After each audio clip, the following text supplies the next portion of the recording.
Boa noite a todos. Vamos nos colocando à disposição do alto.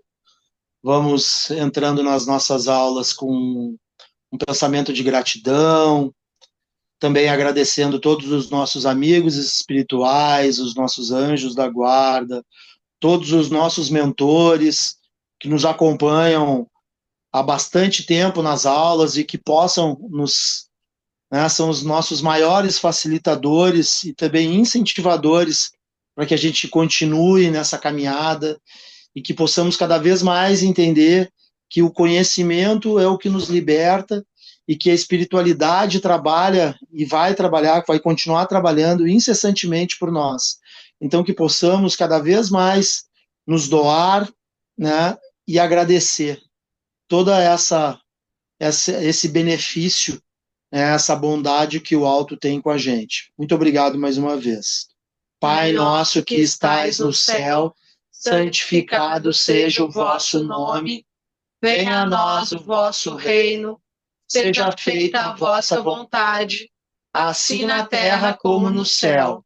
O pão nosso de cada dia dai-nos hoje, perdoai as nossas ofensas, assim como nós perdoamos a quem nos tem ofendido, e não os deixeis cair em tentação, mas livrai-nos de todo mal, que assim seja. Vamos lá então, pessoal, seguindo nos estudos do livro Entre a Terra e o Céu, capítulo 10, página 61 do arquivo em PDF, Preciosa Conversação. Blandina, que parecia bastante versada nas questões da infância, associando-se à conversação que Clarencio desenvolvia, considerou com interesse. Efetivamente, a lei é invariável. Contudo, a criança desencarnada muitas vezes é problema aflitivo. Quase sempre dispõe de afeiçoados que a seguem de perto, amparando-lhe o destino. Entretanto, tenho observado milhares de meninos que, pela natureza das provações em que se envolveram, sofrem muitíssimo à espera de oportunidades favoráveis para a aquisição dos valores de que necessitam. E sorrindo, bondosa, acrescentou: o caso de Júlio não é para mim dos mais dolorosos.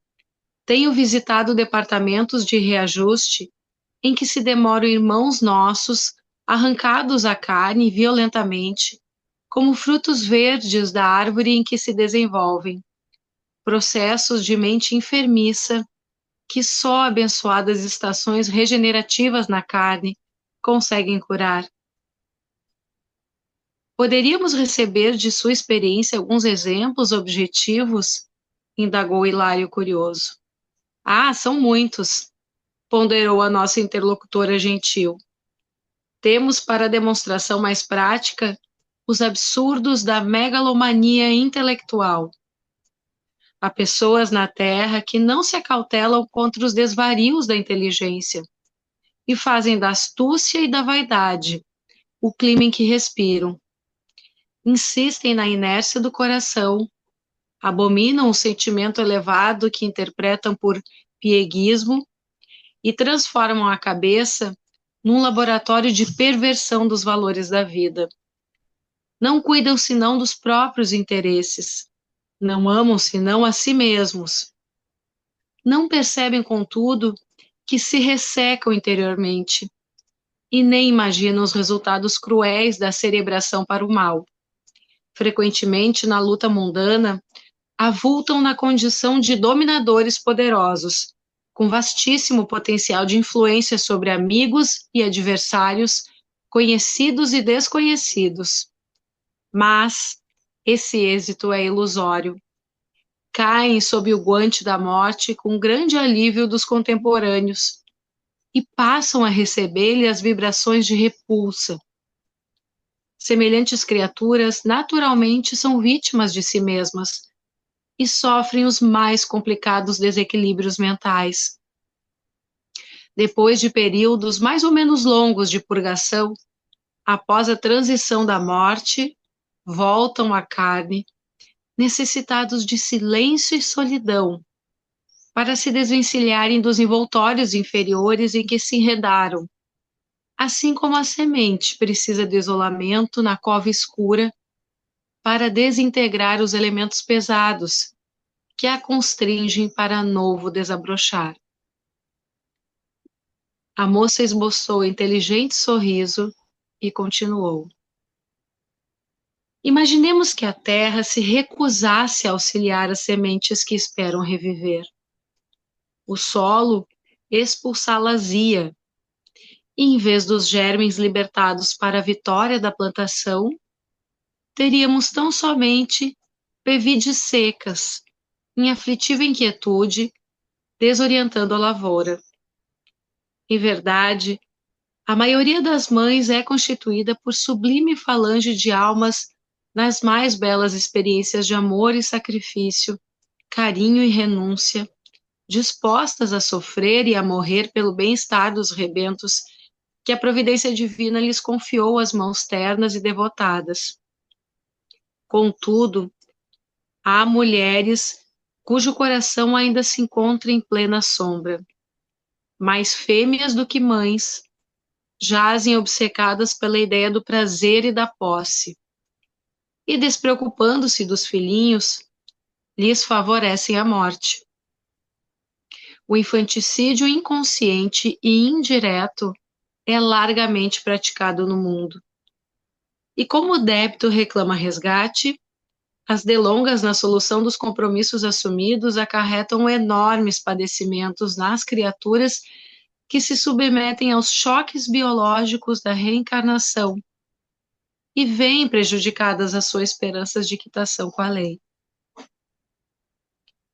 Ante a pausa que se fizera natural, inquiri. Mas a lei não traçará princípios inamovíveis? Pretenderá a irmã dizer que uma criança pode desencarnar fora do dia indicado para sua libertação? Sim, sem dúvida, atalhou o ministro que nos escutava. Há um programa estruturado na espiritualidade para as nossas tarefas humanas. Entretanto, pertence-nos a condução dos próprios impulsos dentro delas. Em regra geral, multidões de criaturas cedo se afastam do veículo carnal, atendendo a serviços de socorro e sublimação. Mas, em numerosas circunstâncias, a negligência e a irreflexão dos pais são responsáveis pelo fracasso dos filhinhos. Aqui, explicou Blandina delicada, recebemos muitas solicitações de assistência a benefício de pequeninos ameaçados de frustração. Temos irmãs que, por nutrirem pensamentos infelizes, envenenam o leite materno, comprometendo a estabilidade orgânica dos recém-natos. Vemos casais que, através de rixas incessantes, projetam raios magnéticos de natureza mortal sobre os filhinhos tenros, arruinando-lhes a saúde. E encontramos mulheres invigilantes que confiam o lar a pessoas ainda animalizadas, que a cata de satisfações doentias não se envergonham de ministrar hipnóticos a entezinhos frágeis, que reclamam desvelado carinho. Em algumas ocasiões, conseguimos restabelecer a harmonia com a recuperação desejável. No entanto, muitas vezes somos constrangidas a assistir ao malogro de nossos melhores propósitos. Nesses casos, interferi buscando maiores esclarecimentos. Blandina, porém, percebendo minha indagação íntima, adiantou. Nesses casos, ainda e sempre, a lei é invariável. As provas e tarefas sofrem dilação no tempo, mas serão cumpridas, afinal. Aquilo que não se realiza em um século pode efetuar-se em outro.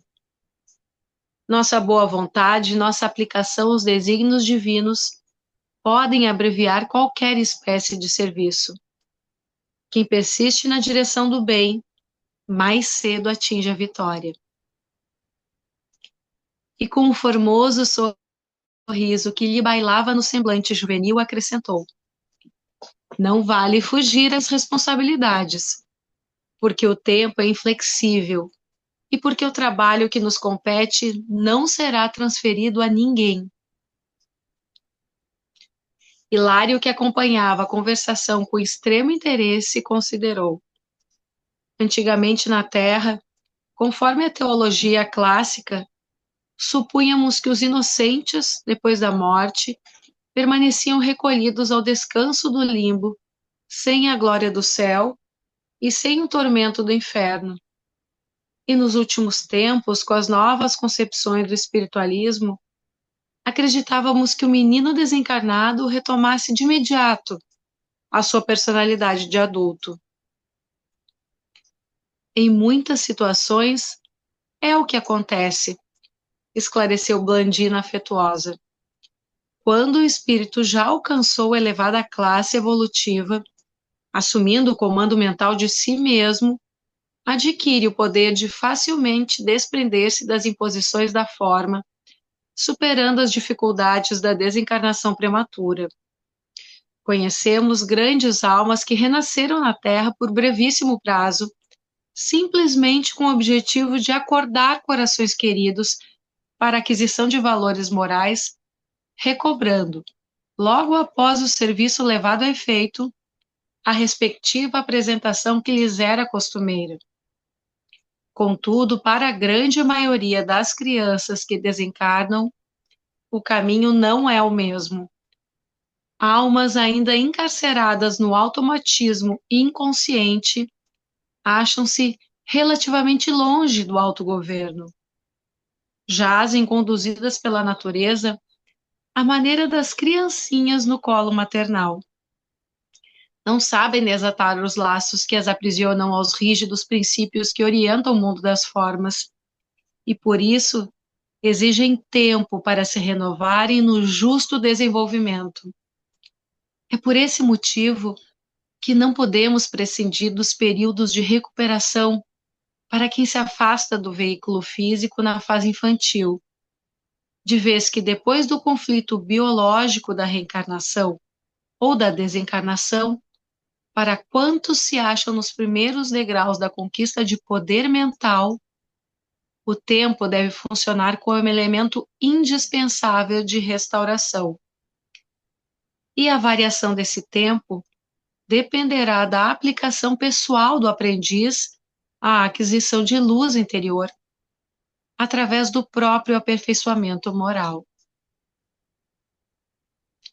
Encantávamos as exposições claras e simples de nossa interlocutora, cuja palavra tangia com tanta felicidade graves problemas da vida.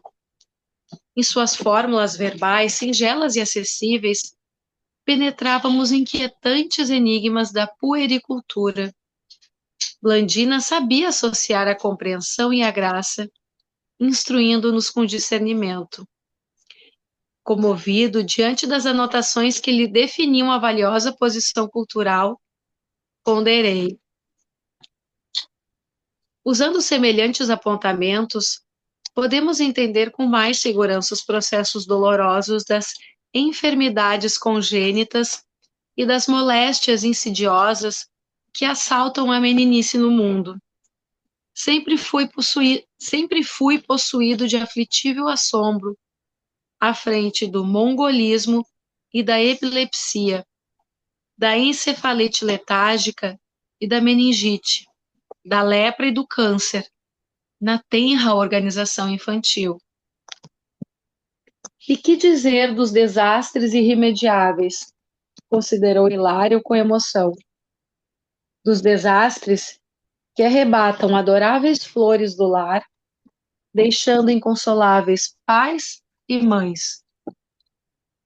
Por vezes numerosas, procurei respostas terríveis inquirições que nos atormentam, perante corpinhos dilacerados dos hospitais de sangue, sem conseguir ausentar-me do escuro labirinto. Sim, esclareceu a enfermeira bondosa. As reparações nos martirizam na carne, mas sem elas não atingiríamos o próprio reajustamento. Cada qual de nós renasce na terra, apreciou o ministro, a exprimir na matéria densa o patrimônio de bens ou males que incorporamos aos tecidos sutis da alma. A patogenia, na essência, envolve estudos que remontam ao corpo espiritual, para que não seja um quadro de conclusões falhas ou de todo irreais. Voltando à Terra, atraímos os acontecimentos agradáveis ou desagradáveis, segundo os títulos de trabalho que já conquistamos ou conforme as nossas necessidades de redenção. Bem-humorado, acentuou.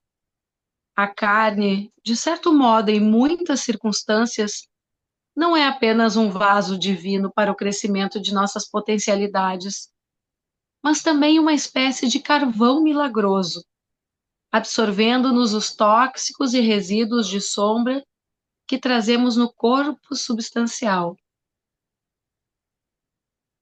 Reparei então com mais insistência a figura suave de Blandina.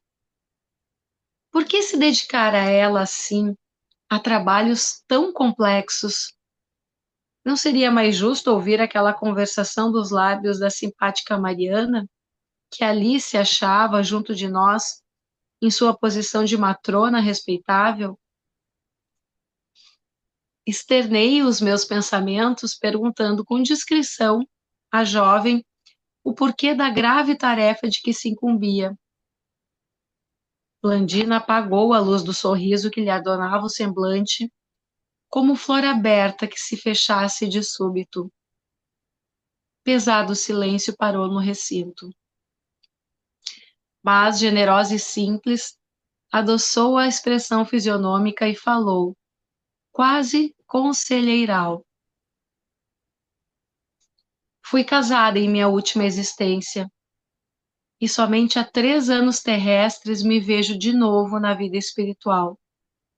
Não pude acariciar um filhinho em meus sonhos recentes de mulher, mas hoje sei que preciso reeducar-me no amor de mãe, consoante os débitos que contraí no passado. Realmente, sinto grande afeição pelas crianças. Contudo, tenho igualmente enormes dívidas morais para com elas. O assunto descambava para um círculo particular que devia ser sagrado aos nossos olhos. Por isso mesmo, Clarencio fez mudo sinal para mim e a conversação foi canalizada para outro rumo. Final do capítulo 10. Dando a sequência desse capítulo, na realidade, continua a mesma, estão no mesmo ambiente onde houve o contato deles com o Júlio, né? Nessa casa onde já se foi acolhido o Júlio, aquela criança, o Júlio, que estava tendo uma recuperação muito difícil. Ele vai reencarnar, a situação do Júlio é reencarnar logo. E a gente tem que se atentar a uma situação, né? O Júlio vai reencarnar sem perceber, sem ter consciência de si próprio. Ele não vai, e já estava encarnado quando morreu afogado lá naquela praia no Rio de Janeiro, e que aí deu todo aquele drama dele com o pai, com a mãe, e aí a mãe que já tinha morrido, a Odila, né? E o pai Amar, e aí teve aquele problema da Zulmília, que é a nova madrasta dele, e era culpado, se sentia e foi acusada como culpado também de negligenciar. Por que o Júlio morreu afogado? Porque ele cometeu um suicídio na encarnação anterior. Primeiro ele tentou tomando corrosivo, tomando soda cáustica, foi salvo, mas ficou sem as cordas vocais, não podia falar. Mesmo assim, um tempo depois, ele cometeu o mesmo suicídio, se atirando num riacho, num rio, e se afogou. Aí veja só a lei de causa e efeito, se afogou na última encarnação e foi acolhido nesse lar. mentalmente atormentado, mas sem consciência de si. Então, olha o que ele já carrega, de outra encarnação de suicídio. Vem uma criança, desencarna, é acolhido nesse lar. Isso é importante porque para a gente fazer essas projeções, por que o Hilário faz as perguntas para a Blandine, por que aquelas explicações são dadas, inclusive pelo Clarencio, né? E a gente perceber causas que nós carregamos e que quando nós renascemos, quando a gente renasce criança. Agora, não quer dizer que se criança pode desencarnar de novo por uma situação, seja ela por destino, kármico e tal, ou também por negligenciar. Aí até surge essa palavra que é importante, né? Essa palavra nova, infanticídio inconsciente. A gente fala muito em suicídio inconsciente, não, infanticídio inconsciente, ou seja, provocar o homicídio, provocar a morte, o desencarne de uma criança por uma série de situações que até são abordadas, a gente vai ver agora. Então é importante a gente ver se essa questão da lei de causa e efeito sempre presente nos desencarnes de criança. Por quê? Porque não é o período da criança pode ser completista, como a gente viu lá na obra Obreiros da Vida Eterna, né? Aquela obra que a gente estudou, o período completista. Não sai, não volta para cá antes da idade. Nós temos um período estabelecido para a nossa encarnação, mais ou menos, ele não é assim exato, mas é mais ou menos da nossa idade. Em geral, boa parte das pessoas antecipa isso por autodestruição, por derrotismo, por pessimismo, uma série de situações. A criança também, mas a criança não por consciência própria, e sim por responsabilização dos pais, né? De quem educa, dos responsáveis pela educação. E esses é que cometem determinados deslizes, negligências, e às vezes faz com que a criança venha a antecipar aquele período de desencarne. A Blandina, a gente viu, essa enfermeira Blandina é o mesmo espírito da Meimei, que se comunicou várias e várias vezes com o Chico Xavier e que escreveu várias obras espíritas através do Chico Xavier, né? Um espírito de muita relevância na doutrina. Meimei, que desencarnou com 24 anos, né? Ela, naquela época, foi em Pedro Leopoldo, ainda, porque o Chico Xavier ele foi para Uberaba em 1959. Ele até 59 está em Pedro Leopoldo. E ela era daquela região lá, no Triângulo Mineiro, e passou a se comunicar com o Chico Xavier em espírito, mas uma encarnação curta, 24 anos, chegou a ser casada, até o marido dela teve uma longa jornada aí na doutrina e servir também, mas ela desencarnou com 24 anos, e foi acolhida no mundo espiritual e já lá se integrou. Ela não teve filhos. Ela até diz ali, coloca o seu drama. Um drama, assim, né? A situação dela de não ter conseguido ter filho, até por uma encarnação curta e tal, mas tem coisas de passado. Ela deixa explícito ali, implícito, ou explícito, né? Que ela diz, situações minhas de passado. Ela coloca claramente as dívidas que ela tem no campo moral, ela bem claro, no campo moral, e que a impediram de ter a oportunidade da maternidade na última encarnação. E provavelmente Meimei já esteja encarnada, e aí nesta encarnação tem a possibilidade de ser, né, de ser uma mãe, né? Coisa que ela não conseguiu ter essa dádiva, ou coisas que ela carregou com ela e que ela não deixa de externar nenhuma determinada, não é uma mágoa, né? É uma coisa assim de não ter sido. E aí lá no mundo espiritual se dedicando a dezenas e dezenas de crianças, as crianças mais necessitadas desses lares aí onde ela serve. Aí a Blandina, ela recebe perguntas, está aí o Hilário, o Clarencio, o André Luiz, e pergunto para ela sobre as situações difíceis dos desencarnes de criança, estão muito atreladas à situação da mente doentia humana que, em geral, chega muito ao mundo espiritual e no caso dela, ela relata sobre as crianças, mas por que que tantas crianças chegam enfermas do campo mental lá, como é o caso do Júlio? Aí ela explica o seguinte: porque a criança é hoje, encarnou hoje, mas tem o seu passado. E o passado pretérito recente, de uma, duas encarnações anteriores, são de espíritos que, quando eram adultos e desencarnaram, são aqueles que usavam da megalomania intelectual, vaidosos, usavam da esperteza, da astúcia para se sobrepor aos outros, o exercício desenfreado do poder, essas coisas que a gente vê aqui no dia a dia hoje, né? Não precisa olhar para o passado, a nossa vida, às vezes até nós praticamos esses deslizes sem perceber, ou fases nossas, se a gente olhar nossa encarnação hoje, aqui é 20 anos para trás, 30, 40 anos para trás, quem tem essa condição de perceber, em alguns momentos nós também não fomos esses mesquinhos, essas pessoas que pensavam mais, como diz ali a própria Blandina, que estavam mais preocupados em amar a si próprio. Não é aquele auto-amor equilibrado. É importante a pessoa ter auto-amor, né? Porque só posso amar alguém ou querer o bem de alguém se eu também tenho o amor a aproveitar a minha oportunidade encarnatória, mas com equilíbrio. Quando desequilibra esse auto-amor, dá vazão ao amor a si próprio e abre a porta da vaidade. E aí, a porta da vaidade, as outras, né, enfermidades que a gente vai ficar se achando da pessoa, acha que é mais do que é, acha que é mais importante do que isso, acha que intelectualmente adquiriu um determinado conhecimento ou tem uma percepção da vida com maior facilidade de compreender as coisas. E aí, a luz deste poder passa a prejudicar inconscientemente, quando não conscientemente, outras pessoas. Desencarna, ou seja, vai galgando poder. Poder significa também bens materiais, né? Posição social, né? Reconhecimento da sociedade, aquele entre aspas, né? As aspas de ser reconhecido como personalidade.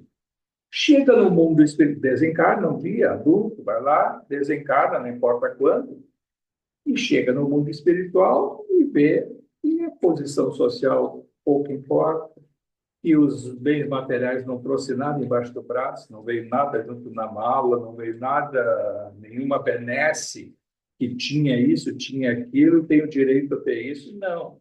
Vem a bagagem do campo moral, ou seja, psiquicamente toda aquela folha corrida a serviço do bem. Não é alguém nos cobrando, é a nossa consciência, lenta e gradualmente, abrindo, né?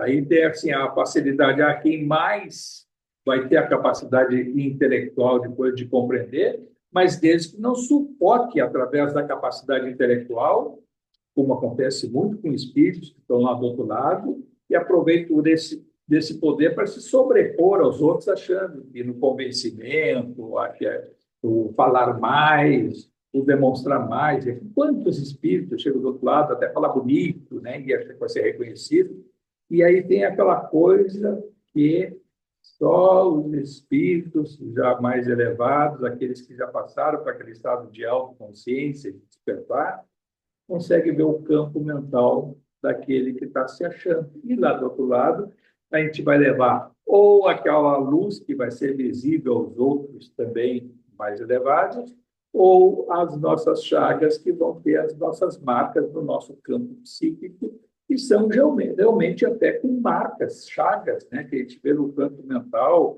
na nossa foto mental, que vão estar ali pulsando, e ninguém vai nos acusar daquilo ali, a nossa consciência que vai chegar em algum momento e vai se dar conta. E aí chega um momento de cair em si, aí acaba tendo vergonha de si próprio, aí acaba tendo um medo de enfrentar a própria consciência, e depois da morte vem aquele véu, aquela coisa do esquecimento, e aí quanto mais pensa, mais se lembra dos equívocos cometidos.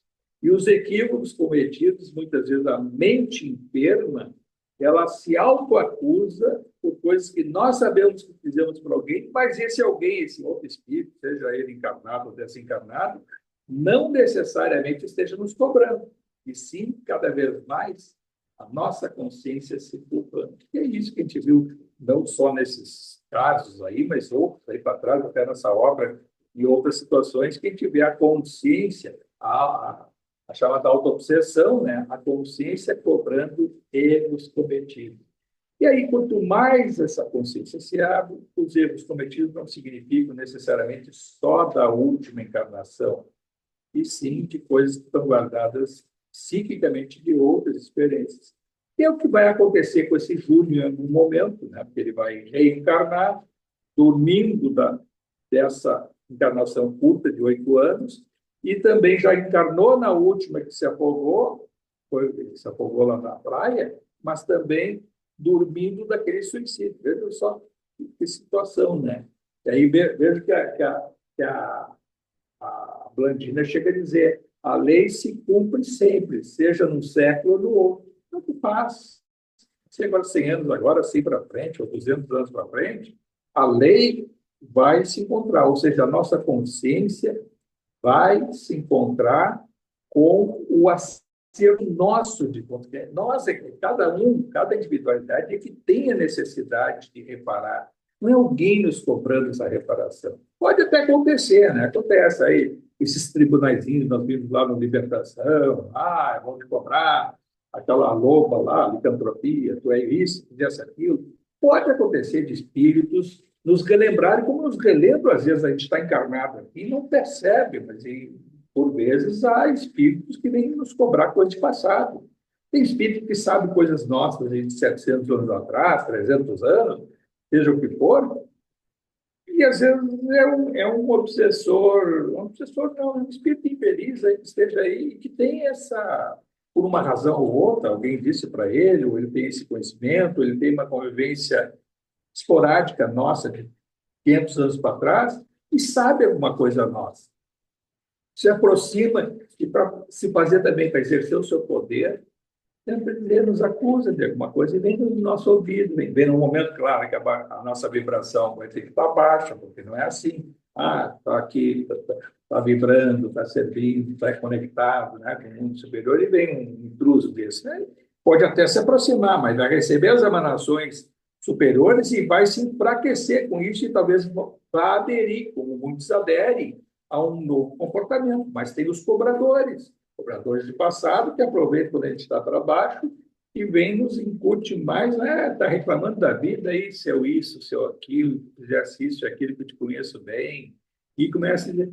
E aí a gente nem não tem objetivamente essa lembrança, mas a gente começa a sentir um medo, uma insegurança, um temor de alguma coisa que a gente esteja passando hoje, e que a gente tem um medo gratuito daquela situação. Pô, mas não é para ter tanto, não, eu não posso estar sentindo tanto em relação a uma coisa tão pequena. E às vezes é uma conexão com o passado. A gente se acha cobrado inconscientemente a nossa sombra, cobrando aquilo ali inconscientemente numa conexão com esse presente. Remédio para isso: oração, elevar, reconhecer a imperfeição, conversar com os espíritos, conversar com Jesus e dizer para os seus mensageiros.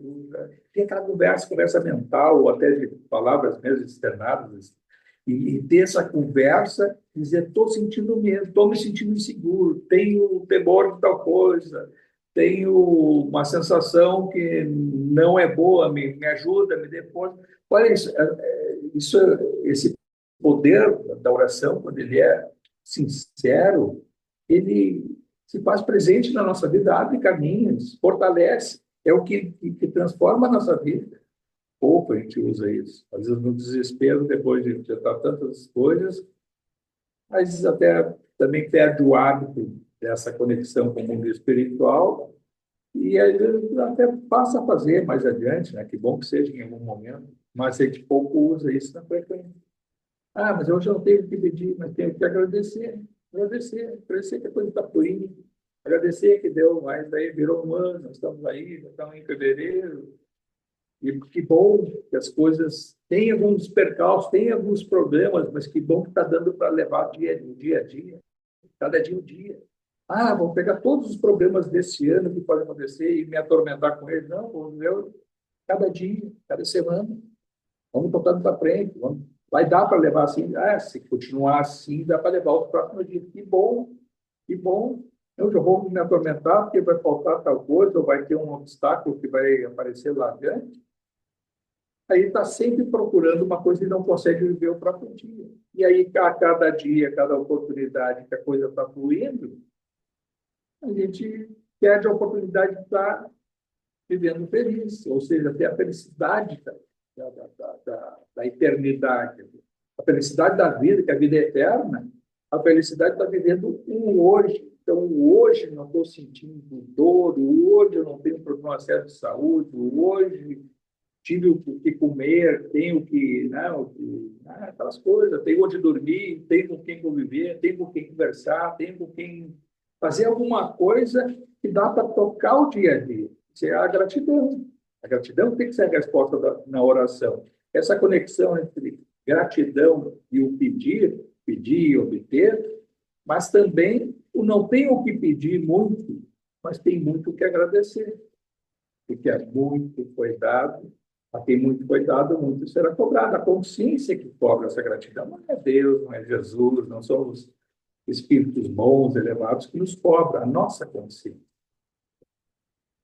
Então, a Blandina tem esse diálogo ali com o expoente Hilário, que se mostra mais curioso, de fazer algumas perguntas, e aí ela fala do infanticídio inconsciente, de dizer que aí essas crianças que desencarnam, muitos desencarnam no período já completista e outros são antecipados. Ela fala até do infanticídio inconsciente por uma série de razões, inclusive ela dá um exemplo da amamentação. Quantas mães vão amamentar os filhos e estão numa fase ou se alimentando mal, né? Mal alimentadas, que sabe que vai gerar alguma coisa, acidez na alimentação, ou está se incomodando, está brigando, está sentindo raiva, está sentindo isso e aquilo, isso tudo passa, o seu filtro todo está poluído e está passando para o leite materno. Vai alimentar a criança com aquelas toxinas, aquelas energias deletérias. Essas viciações do dia a dia é falta de vigilância. Se propõe a ter um filho, não foi, nem sempre vai vir o espírito simpático, a mãe e o pai, pode vir o espírito antipático, mas foi um acolhimento, foi uma permissão, é uma oportunidade. Eu tenho que me esforçar ao máximo, principalmente a mãe, que vai ter, né, essa interação política, e o pai também dando condições para que o ambiente seja mais fraterno, um ambiente de paz, de harmonia, né? De felicidade por uma oportunidade que está dando para alguém que vai reencarnar. E muitas vezes o ambiente é absolutamente adverso. Isso contribui para o quê? Para um desajuste, desarmonia, depois um comando às células da criança recém-nascida, e vai ter um comando que pode gerar uma antecipação de possíveis patologias. Mas também não fica só na falta desse ambiente doentio, da falta de zelo da mãe e do pai, a educação como um todo também. A educação, então, são os primeiros contatos, o ambiente tem que ser fraterno e a orientação é fundamental. A orientação, o problema da educação é uma das principais causas do desajuste da sociedade. Vai reclamar, o mau aluno não é o mau aluno que chegou na escola e lá ficou mau aluno, é mal educado de casa que foi para a escola, né?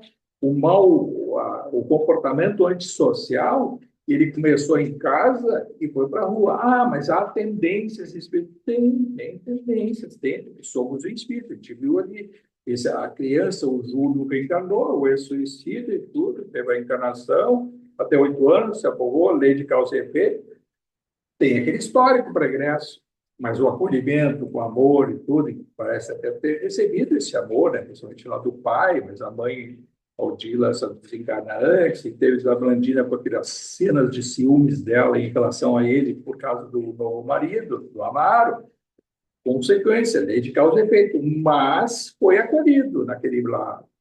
Ah, desencarna, foi acolhido pela Blandina, mas está tendo uma recuperação de vício, sim, e o remédio é qual?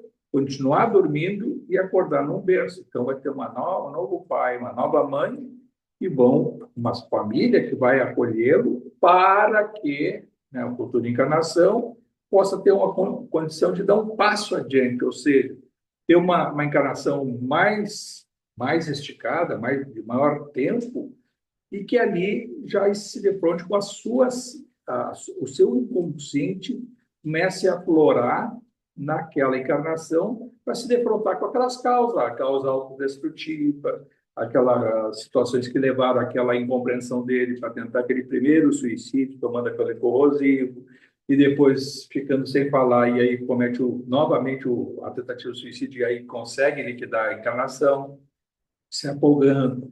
Então, vão ter as fobias, certamente dramas, mas se eu for acolhido num lar com muito amor, um ambiente fraterno, vai facilitar melhor. Vai ser uma encarnação plena, provavelmente com seus desafios, muitos obstáculos. Aí sim, lá, por isso que ele está falando ali, que fica um século para outro, tanto faz. Então, essa encarnação. Mas a outra foi 8 anos, a outra foi pouco tempo, o mundo espiritual está 10, assim. Tanto faz. Aí vai ter uma encarnação de 45, 60 anos, vai ter uma tendência a cometer novamente suicídio? Sim, vai ter uma tendência, diante de obstáculos, a querer desistir. Quantos de nós, às vezes, né, tanto nessa como em outras experiências, na hora do desespero, se não fosse, se não fosse espírita, sei o que é o suicídio, mas se não fosse, se fosse o sono eterno, muitos não iam querer também aniquilar a própria vida. Porque se sei que o sono é eterno diante da dificuldade, é fácil querer acabar com a vida, acabar com a encarnação.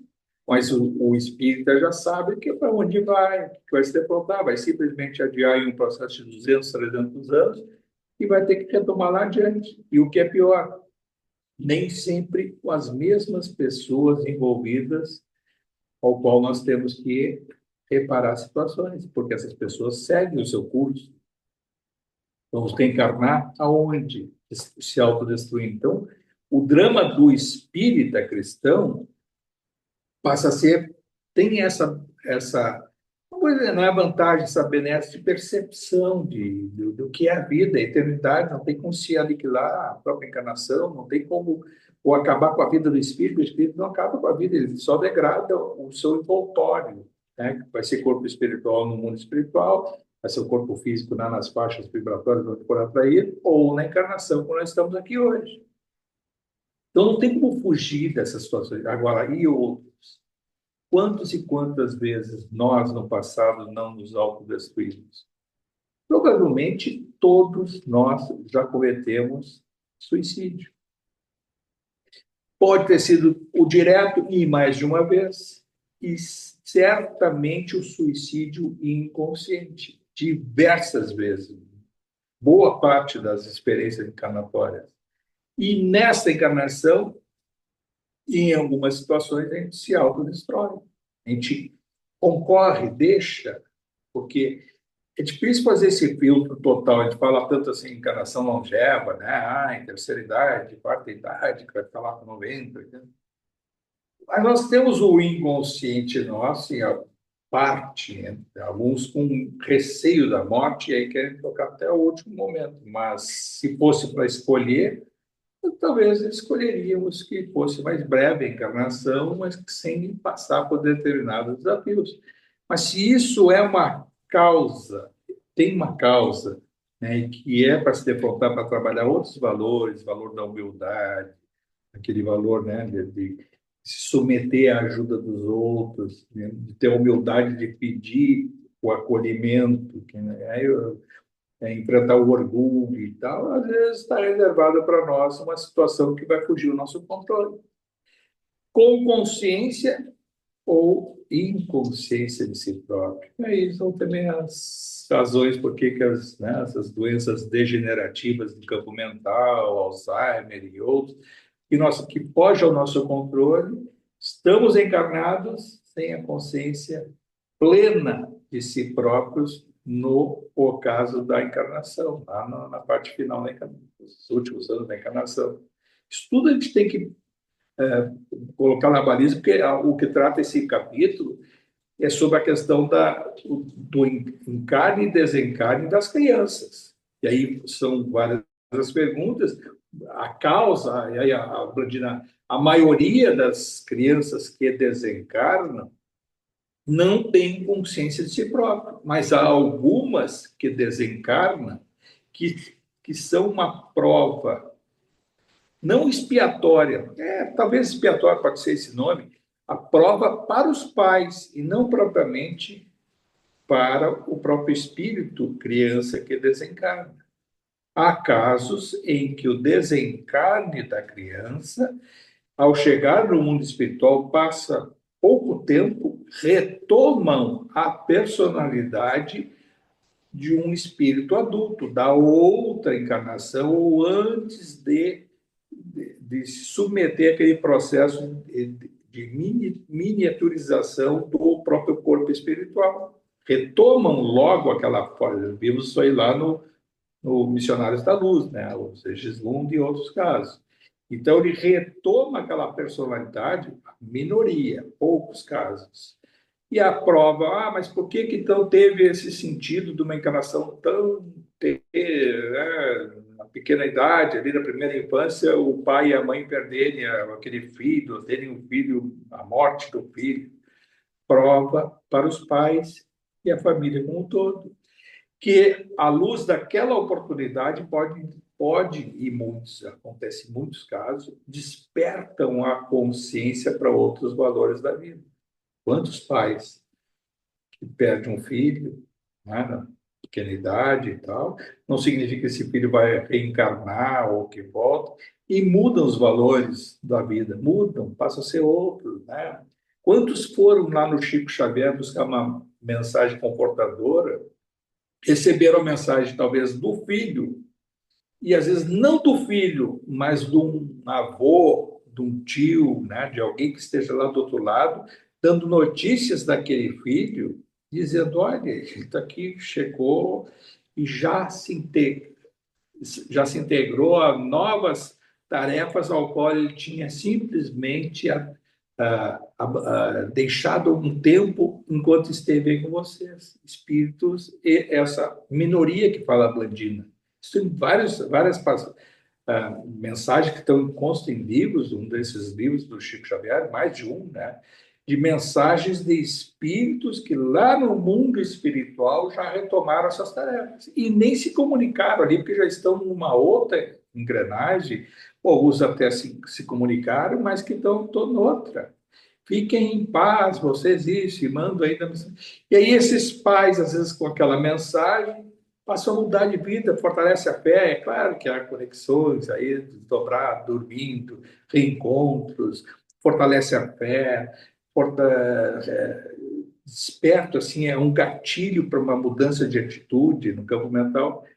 Minoria, mas para boa parte deles precisam, como é o caso do Júlio e de outros, aquele Marcos também está bem lá, mas precisam do acolhimento. E aí esse acolhimento são acolhidos em corpo espiritual e personalidade de crianças que são inseridas a essas áreas de restabelecimento. Creches, né, escolas, essas escolas, né, da primeira infância e assim sucessivamente. E ali cada um com o seu drama. O Júlio vai seguir uma tarefa, aí não dá para recuperar aqui, reencarnação. O Marcos, que foi ali, vai se encontrar com a mãe dele, Antonina e tal, ele se reencontrou, vai ter um outro acolhimento lá do outro lado, mas também programado lá adiante, nova encarnação. Mas a vertente vão ser vários tipos. Então, a gente sabe lá pelo Missionários da Luz, a gente desencarna e reencarna, nenhuma é idêntica à outra. tá? Sempre detalhes que são diferentes uns dos outros, mas, em geral, segue esse curso. O curso é a evolução. E a evolução se dá pelo processo de experiências do espírito em diversas dimensões, de vai e vem. Esse vai e vem pode ser, né, durante um bom tempo na mesma escola, pode ser numa outra escola. Hoje nós estamos na escola crosta terrestre. Sai daqui, vai para o mundo espiritual terrestre, da crosta terrestre. Pode ter uma outra escola, num outro bairro, numa outra cidade, numa outra dimensão? Sim. Né? Então, isso acontece, mas sem ruptura. Nunca vai ter ruptura fluídica, não vai ser assim, vou para um lugar absolutamente estranho, é difícil de se adaptar. Esse processo sempre é lento e gradual. Mesmo aqueles que são exilados da Terra para irem para outros planetas mais inóspitos que a própria Terra, que existe, lógico, mas esse processo ele é de persistência. Vai isso, a degradação, a negação da evolução, e aí, né, na realidade, o espírito até é atraído para isso, mas ele é até alertado, olha, está tendo oportunidade, vai jogar fora, está sujeito a ser atraído, não estou nem aí, seja onde for, e tal. Aí é atraído a uma encarnação num planeta sem essas condições que a Terra já tem hoje e que são situações que a Terra teve lá há 10, 20 mil anos atrás. Um planeta mais inóspito, né? Sem essa evolução planetária qual nós já temos hoje. Esses capítulos a gente sempre fala, né, que são curtos, eles falam muita coisa, tem muita mensagem, então fica se ablandando em algumas frases, diz muita coisa e dá essa conotação de dizer assim, o espírito de uma criança desencarna e por que desencarna e vai? Alguns têm um curso bom e outros não. Não, minoria tem esse despertar de consciência, minoria, poucas crianças. A maioria, acolhimento. Do acolhimento tem ainda as suas classificações. Ela fala do Júlio, já tinha falado do Marcos, e fala em geral como é. Aí dá o drama dela, assim, mas por que ela está aqui? Está 24 anos, enfermeira, atendendo nessa coisa. Também tem o seu próprio drama. Blandina, que é meio, ela teve encarnação para trás, anterior, que fracassou no campo moral. Não dá o detalhe, mas fica para nós também o alerta, né? Quem vai dizer que hoje a gente está aqui encarnado, aí está procurando ser bonzinho, um pouquinho melhor? É nossa sombra nos acusa, nossa sombra. E só tem uma forma, se uma Blandina e outros que a gente já viu, né? Vimos lá o Rúbio, lá, que era aquilo que está ali mas na época quando ele conviveu naquela fase do Gregório, também ele cometeu deslizes, ele disse, só que tem uma trajetória de recuperação. Essa foi a diferença. Mas o encontro depois, 700 anos depois, tá um agregando experiência e tal, e o outro vai retomar. 700 para trás, mais 700, eu estava falando aqui um século, mais um século, é pouco. Mas o mais importante é de perceber, a nossa encarnação hoje parece ser a boa, parece ser assim, a gente está mais certinho, mas ficou para trás muita coisa. E muita coisa para trás, se for nos dada a chance de nessa ser um pouquinho melhor, com condições um pouquinho melhores, para se dar conta durante a encarnação dos erros cometidos durante esta encarnação e que, felizmente, não vai ser tão pior do que poderia ser se a gente continuasse fazendo as coisas na nossa primeira fase da encarnação. Em geral, todos nós. Porque a nossa primeira fase da encarnação, para quem está hoje, você vai olhar 30, 40 anos para trás, não era espiritualmente tão boa como é hoje. Ou seja, estado de consciência. Hoje erro menos por consciência, não pelo acaso. Cometemos erros nesta encarnação no passado que não voltaríamos a cometer. Só por isso já tenho muito a agradecer. Mas se os erros cometidos, né, que estão adormecidos, que bom que até nem fiquem adormecidos, mas que em algum momento vão ter que ser reparados. a consciência, né? Retomar isso, perdoar os próprios erros ou se reaproximar de determinadas pessoas envolvidas com aqueles erros. E lá adiante, um século, menos um século, vai ter nova convivência, nova oportunidade e situações semelhantes que ter nós vamos ter a necessidade por querer, nós vamos querer reviver aquilo em convivência. Não é porque vai ser imposto a nós. Claro que se a gente fugir, a lei ela tem que se cumprir, psiquicamente nós seremos atraídos àquela fuga. Por mais que a gente venha a ter a vontade de fugir dos problemas, se foge tanto, chega uma hora que psiquicamente o universo nos coloca à frente.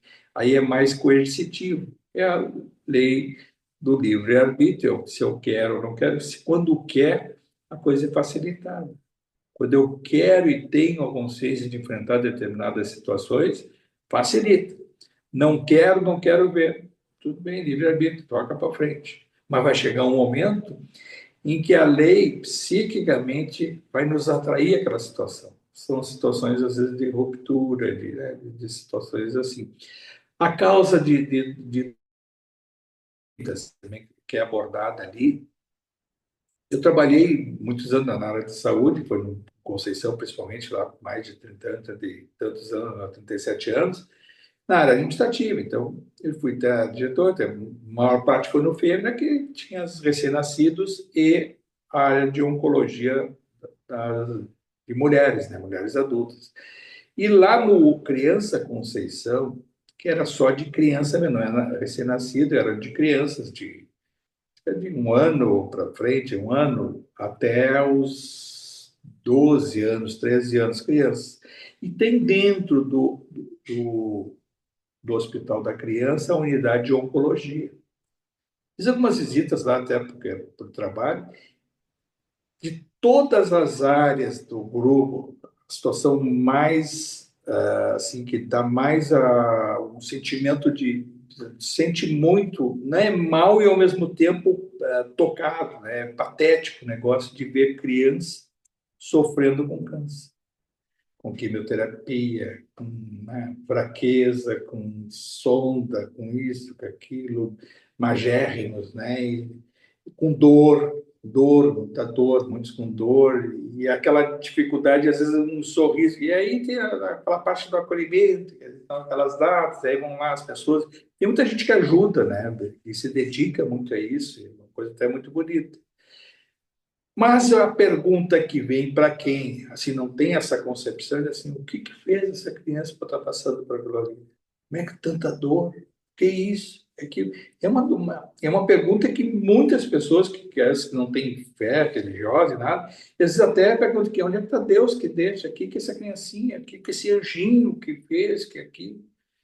Estaria a resposta da Brandina. Vai pegar, então, essa situação, tá? A do Júlio foi daquele jeito ali, mas outras reencarnaram, aí tem a primeira idade, um ano, 2 anos, 3 anos, já está com câncer, tem uma deformação congênita grave, tem um sofrimento, uma cegueira, uma ictiose, que é uma doença que dá uma sensação de queimadura, viu? Crianças que fica a pele fica em carne viva e é como se estivesse sendo queimado. Uma vez eu li também uma mensagem, um texto aí espírita, da causa de um espírito que jogava pessoas na banha quente, né, no óleo quente. Eram pessoas que eram... E a lei de causa e efeito. E é claro que o caso que eu li, não quer dizer que todos sejam isso. E aí aquele espírito reencarna mais adiante com a pigmentação toda sempre dilacerada, com a sensação de estar sempre em queimadura. Como se fosse a queimadura sem ter se queimado. Nasceu, tem uma das doenças que se chama ictiose, que é uma sensação, a pigmentação na pele não cicatriza. Está sempre em carne viva, está sempre purulenta e tal. Em geral, até são encarnações que duram um pouco, porque vem a desencarnar depois de infecção. Eu vi uma criança recém-nascida no fêmea com essa ictiose. Eu tinha o médico disse, estou com um caso aí de recém-nascido de ictiose e tal, vai ter que ir para uma UTI, não tem vaga aqui. E aí eu perguntei primeiro o e ele foi o primeiro que me falou isso. Depois eu li num livro, num texto espírita, num caso desse, essa relação que eu fiz. Não quer dizer que aquela criança ali que ele me disse foi isso, mas num caso de alguém que sempre jogava e era o executor, né, de matar pessoas em banha quente e tudo, que tinha uma das punições que tinha em várias fases da nossa história, era assim, tira a cabeça, o outro era joga na caldeira, joga na banha quente, ou água quente, fervendo, vivo. Quem tanto fez isso, traz consigo isso espiritualmente mais adiante. Vai ter a lei de causa e efeito. Ah, é punição. Não é punição, é oportunidade. Ah, vai dizer, mas essa criancinha com 2 anos, com isso, com 1 ano, não vai se dar conta nessa, mas está passando, aquilo ali está aliviando no próprio espírito. Ah, na próxima encarnação vai ter talvez uma dermatite aguda, uma coisa assim, uma doença congênita com dermatite que aí vai se aliviando. É assim o processo.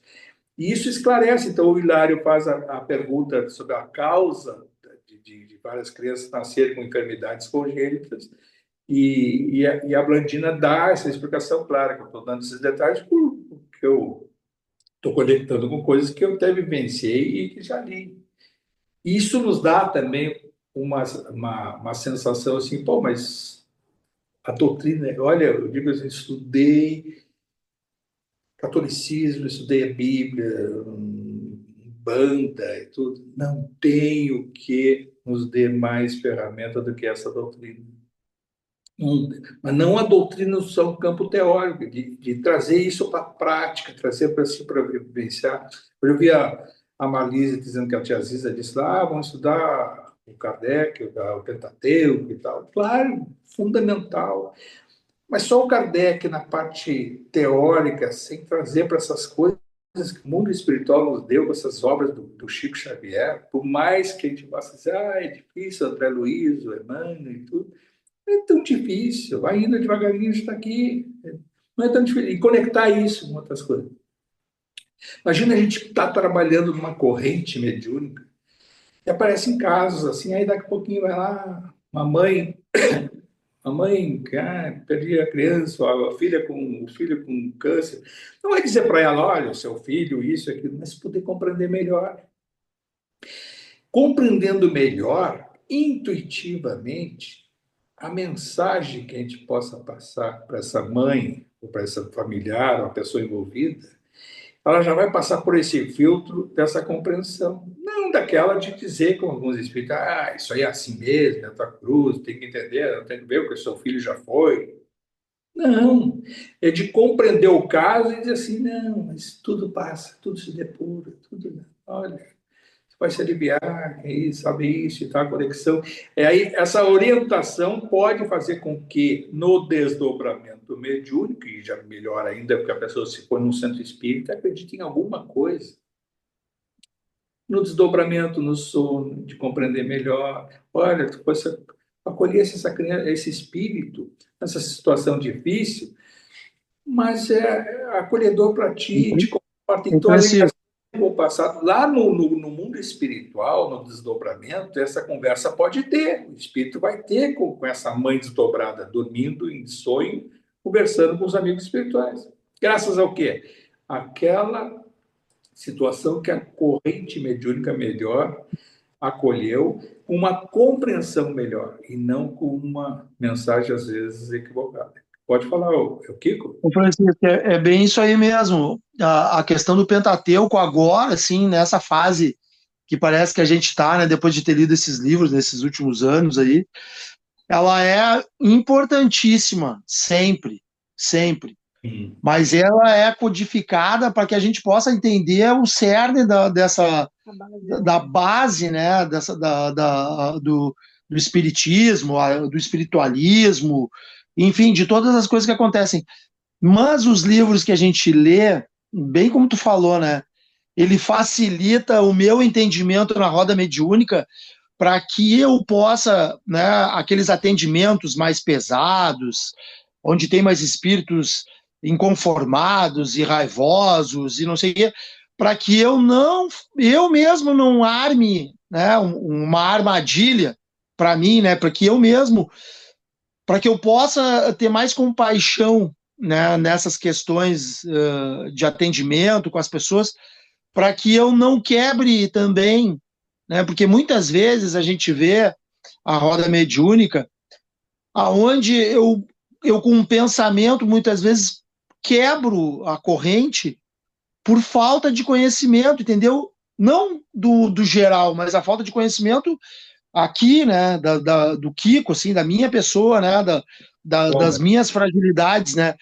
E aí a gente estuda esses livros e aí né, comenta aí há tanto tempo que isso vai virando uma rotina, entendeu? Tipo assim, de novo, porque na realidade os livros são um filme verídico, né? Eles se passaram, ele é vida real, ele se passou há pouco tempo, né? Alguém relatando acontecimentos reais do dia a dia, né? Então, que acontecem e aconteceram ontem, né? Estão acontecendo hoje e eles vão continuar acontecendo daqui a 1000 anos. Porque tu mesmo comentou, eu até fiquei pensando, há 3000 anos as coisas aconteciam, né? E elas ainda acontecem. E o crescimento é muito demorado. Então, se a gente não passa por repetição, né? Repetição, repetição, repetição. Eu não consigo esquecer o Arthur Valadares, que é um palestrante, que é um guri que tem um potencial assim, chega a ser fora do comum, né? As coisas que ele diz. Que algumas pessoas começaram a estudar os versículos, não, as apostilas as cartas de Paulo, e aí começaram a estudar uma carta. E aí o cara morreu, o senhor esse morreu, e continuou estudando no plano espiritual essa carta lá numa aula lá que tinham, lá que estavam estudando, continuou estudando. Aí eu fiquei pensando, Jesus do céu, a gente tem que estudar muito para conseguir, né, a gente mesmo começar a melhorar, entendeu? Verdade, assim, é claro que aí quanto mais a gente pensa que sabe que não sabe nada, né? Aquela coisa. Tem noção.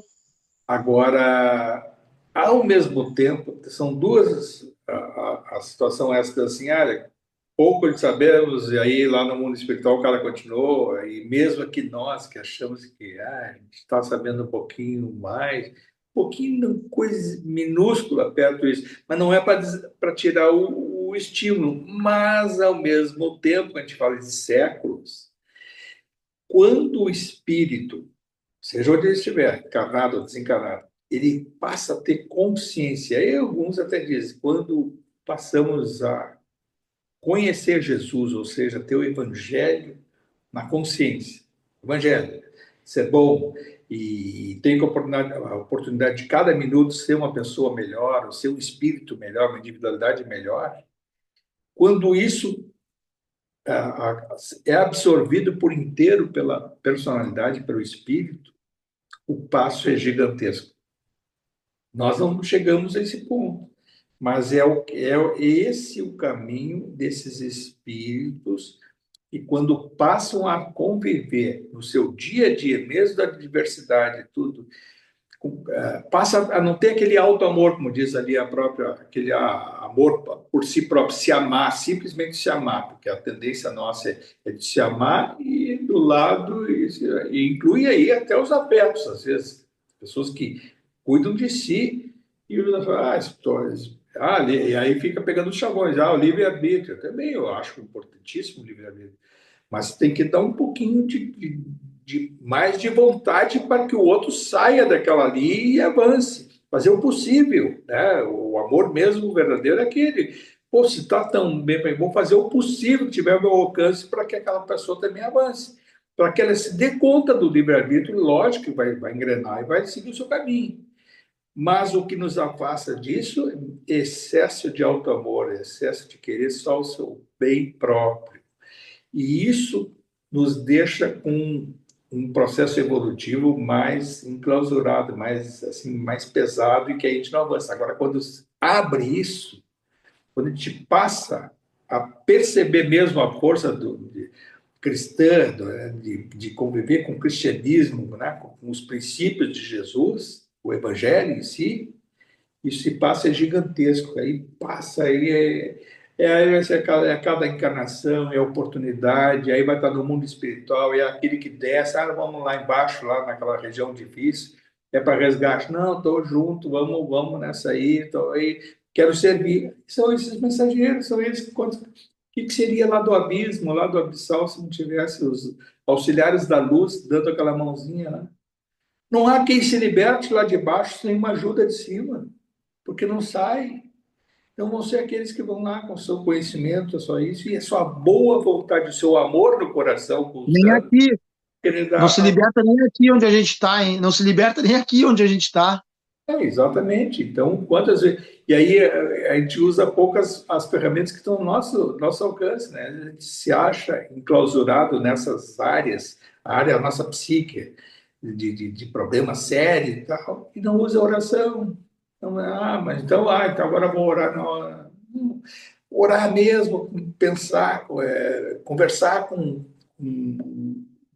pedir licença a Jesus, que em nome de Jesus, os meus mensageiros, aqueles que possam, em nome dele, me assistir, me ouvir agora. Vai estar sempre algum espírito vai estar nos ouvindo. E esse ouvido é no campo mental ou de palavras, que para nós a gente se sente melhor falando, né? Fala com Jesus, vai lá, faz o evangelho sozinho, faz a oração sozinho, está caminhando, está orando, está fazendo uma coisa, está pensando. Não é aquela coisa do assim, de parecer o fanático, né? Aquela coisa, aquele cara que está toda hora fazendo, precisando. Não, tá olhando a coisa, está querendo olhar de uma forma diferente. Aí vem junto a gratidão. Aí vem junto aquela, bom, a coisa fluiu, estou me sentindo bem agora. Estava me sentindo inseguro, estava me sentindo angustiado, aliviou porque pediu e obteve. Pediu, demonstrou a vontade de mudar a vibração, de mudar o pensamento, de substituir coisas que vêm ao nosso pensamento. A gente tem que aprender a usar essas ferramentas que estão ao nosso dispor. A gente diz às vezes tanto para os outros e não faz para si. Isso não significa o auto-amor, não significa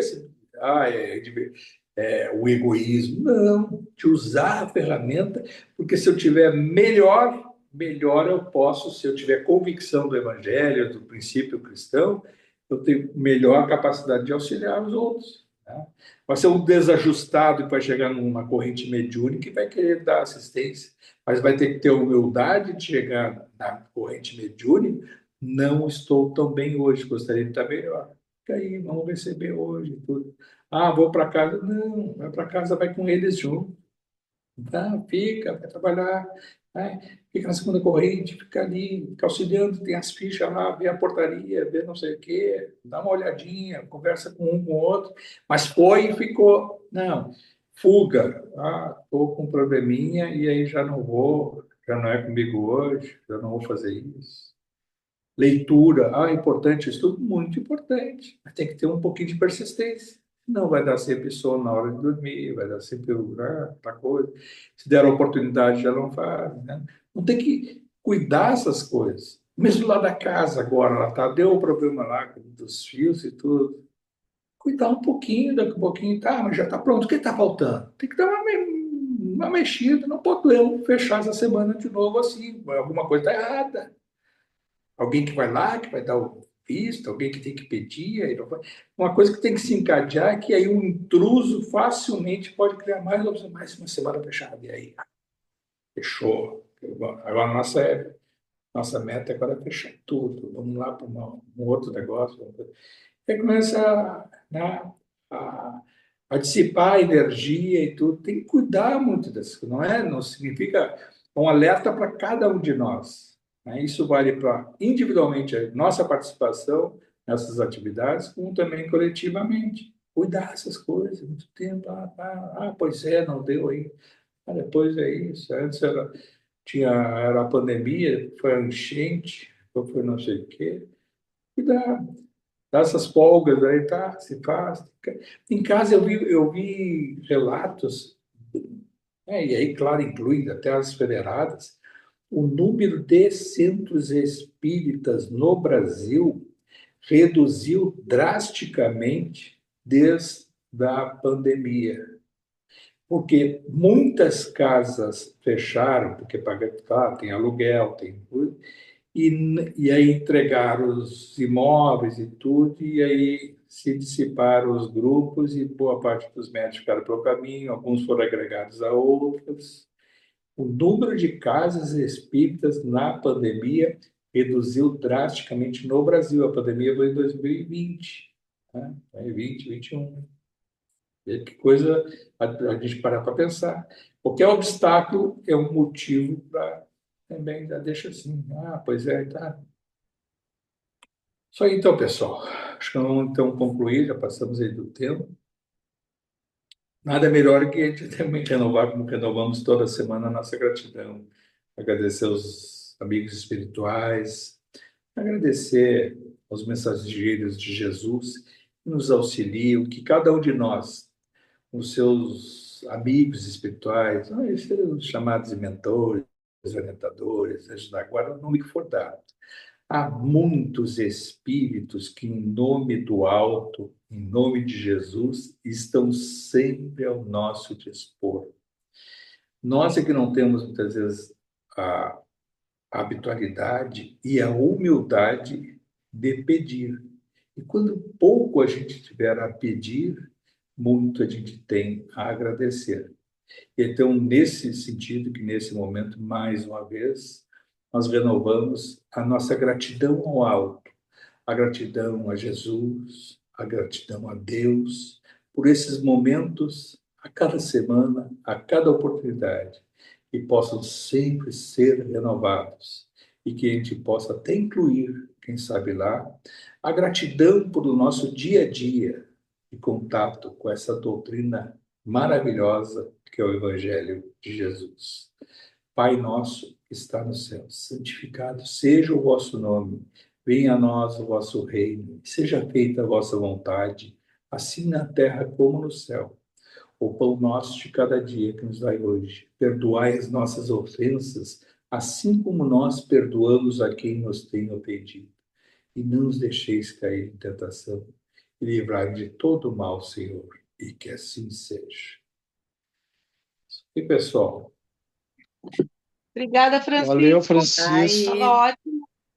agradeço. Valeu. Agora, acho que para 2 semanas e